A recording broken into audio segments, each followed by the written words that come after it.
They said the Sahara was empty, just endless dunes and silence stretching beyond the horizon. But in 1965, a pilot flying over Mauritania saw something no one could explain. A massive circular formation, nearly 50 kilometers wide, carved into the desert like the mark of a forgotten god. From the sky, it looked like an eye staring back at Earth, the Eye of the Sahara.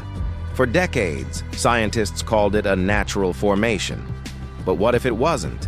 What if it was the last scar of a civilization so advanced that time itself buried it? The Sahara wasn't always a desert.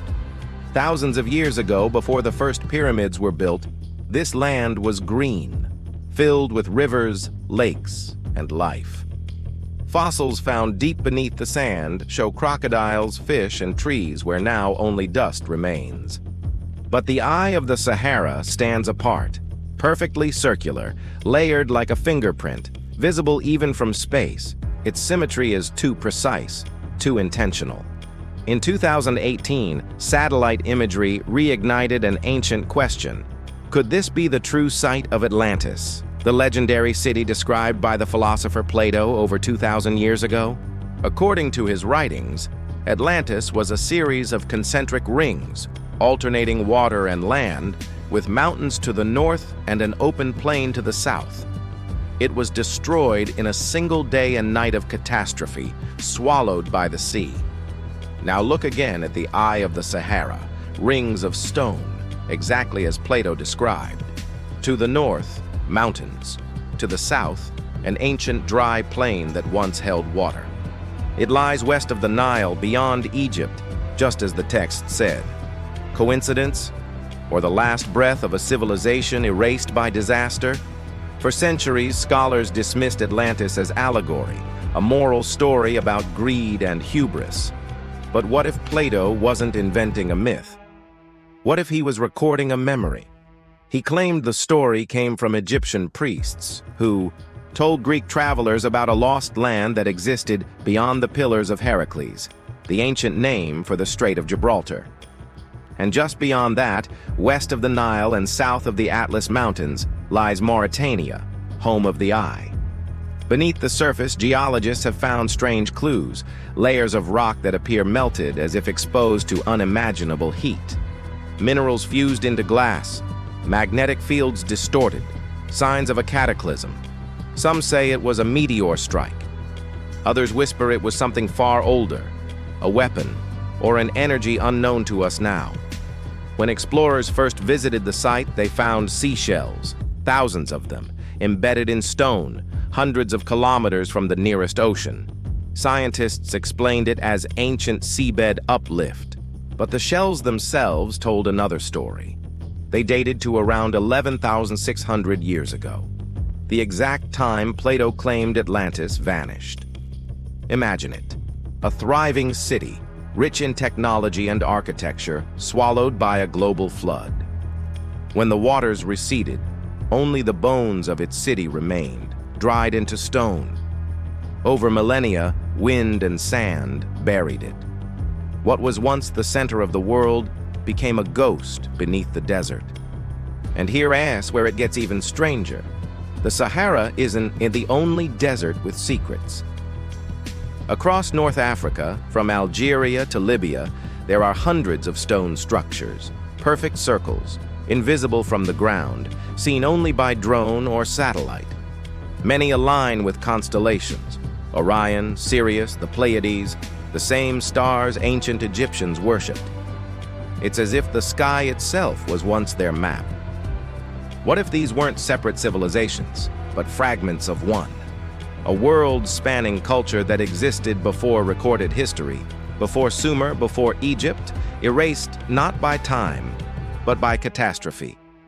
Modern science calls it the Younger Dryas event, a sudden global cooling about 12,000 years ago, likely caused by a comet impact.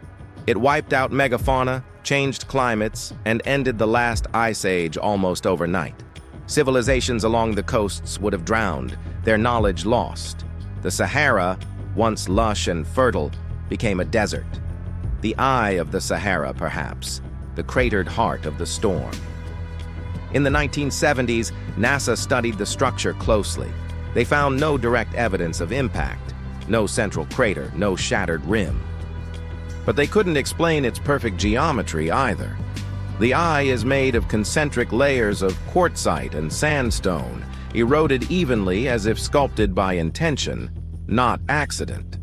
Beneath it lie anomalies, magnetic readings inconsistent with the rock around it, and underground cavities extending kilometers deep. No ruins have been officially excavated, no permission granted. The site is remote, militarized, and largely off-limits. Yet every year new footage emerges, aerial scans showing what look like walls, doorways, and buried corridors. Some claim it's pareidolia, seeing patterns where none exist.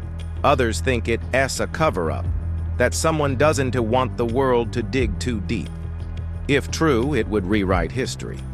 It would mean that civilization didn't begin in Mesopotamia, but in Africa, and that Egypt, Greece, and even Rome inherited their wisdom from a culture that lived and died before them all. Think about the timeline.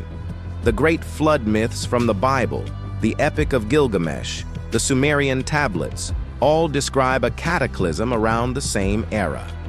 The number 12,000 years ago repeats in myth after myth, continent after continent. How could cultures separated by oceans tell the same story, unless they were remembering the same event? When you stand on the edge of the eye, it's hard not to feel it. The weight of silence, the pull of something ancient beneath your feet. The desert wind whispers through layers of time. The rocks seem carved with purpose, the symmetry too perfect to dismiss. Some explorers describe strange magnetic interference, their compasses spinning wildly near the center. Others say they heard low vibrations, a hum that disappears when you step back from the circle. The Bedouins call the place cursed. Locals refuse to camp there overnight. They say the sand remembers. But maybe it's not a curse. Maybe it's a warning.